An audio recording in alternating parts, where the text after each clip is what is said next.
Jesu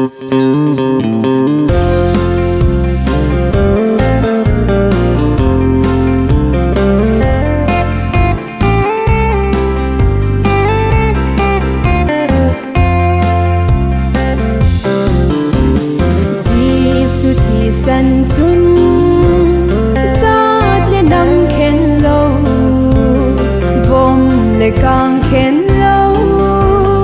tahsan chate ho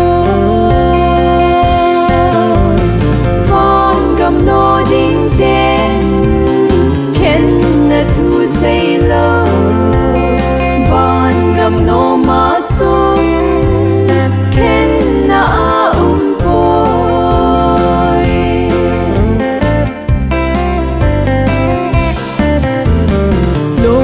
lhinni hihen nikho jongle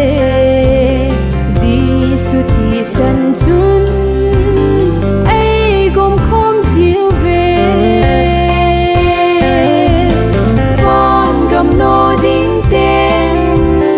khenna seilou Vangam nomma chun khenna aumpoi